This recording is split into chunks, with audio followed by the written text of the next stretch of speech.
भरा पूरा परिवार। रिटायरमेंट के बाद अनिल सिन्हा का अधिकतर समय घर में ही बीतता था। उम्र के आखिरी पड़ाव में तबीयत कुछ ज़्यादा ही बिगड़ गई तो विदेश में रह रहे बेटे बहू ने देखभाल के लिए नर्स का इंतजाम कर दिया। 32 साल की नर्स रोमिला सुबह 7 बजे आती और शाम 7 बजे चली जाती। वह बेहद विनम्र और जिंदा दिल महिला थी। उसके पति कुछ साल पहले सड़क दुर्घटना में चल बसे थे। घर में केवल बुजुर्ग सास ससुर और एक 10 साल की बेटी थी। रोमिला की देखभाल और दवाइयों के असर से अनिल जी की तबीयत में सुधार होने लगा। बेटा रोज शाम को वीडियो कॉल करके उनका हाल चाल पूछकर अपना उत्तरदायित्व निभा लेता था। जैसे जैसे अनिल जी की तबीयत सुधार में आ रही थी वैसे वैसे वो मन ही मन उदास भी हो रहे थे। इसकी वजह थी स्वस्थ होने के बाद फिर उसी अकेलेपन को झेलना। अनिल चाहते थे रोमिला उनके पास रहे, लेकिन वह नर्स नहीं होममेड थी। उसके जाने के ख्याल भर से बुढ़ापे का अकेलापन उनकी बेचैनी को बढ़ा देता। आखिर वह दिन भी आ ही गया जिस दिन रोमिला का अनिल के घर से अंतिम दिन था।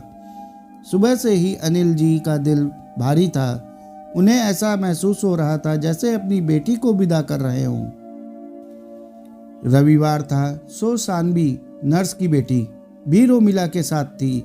शनिवार को उसके लिए लाए ड्रेस, चप्पल, खिलौने और मिठाइयाँ बड़े प्यार से दुलार करते हुए अनिल जी ने उसे थमाया।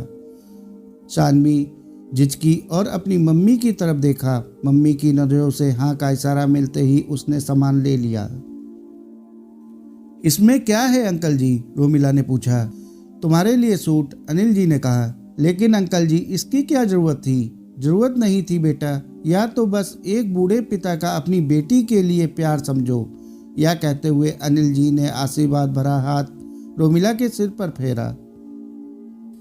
यह देखकर रोमिला की आंखों में आंसू आ गए। वह सामान उठाकर दोनों माँ बेटी जाने को तैयार हुई तो अचानक रोमिला ठहरी और मुड़कर अनिल जी की ओर देखा।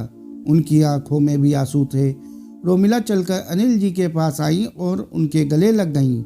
यह शायद संसार का सबसे सुंदर दृश्य था। रोमिला ने अपने पर्स से कार्ड निकाला और अनिल जी को देते हुए कहा, अनिल जी, बीमार वृद्धों की देखभाल करना मेरी जॉब है। किसी हॉस्पिटल में नौकरी करने की बजाय बुजुर्गों की देखभाल करके मैं अधिक पैसा कमा लेती हूँ। इस नौकरी से मुझे 2 फायदे हुए हैं। एक तो पति के जाने के बाद मजबूत आर्थिक बल मिला और दूसरा आप जैसे बड़ों का प्रेम और आशीर्वाद। जितने भी अकेले वृद्धों की मैंने देखभाल की है उनसे पारिवारिक रिश्ते बन गए हैं। सभी सुबह अपने अपने जरूरी काम निपटा कर मेरे घर आ जाते हैं और आपस में खूब हंसी मजाक बातें करके पूरा दिन बिताकर शाम को चले जाते हैं। इस तरह सभी अकेले बुजुर्ग आपस में अपने सुख दुख बांटकर अपना भरा पूरा परिवार बनाए हुए हैं। क्या आप भी इस परिवार का हिस्सा बनेंगे? अनिल जी ने कार्ड हाथ में लिया और फिर से रोमिला को जी भर आशीर्वाद देते हुए कहा, अब मुझे लग रहा है जब तक मेरी जिंदगी है तब तक मुझे अकेले नहीं रहना पड़ेगा। सानवी ने इठलाते हुए कहा, मैं किसी को अकेला नहीं छोड़ती। सब हंस पड़े।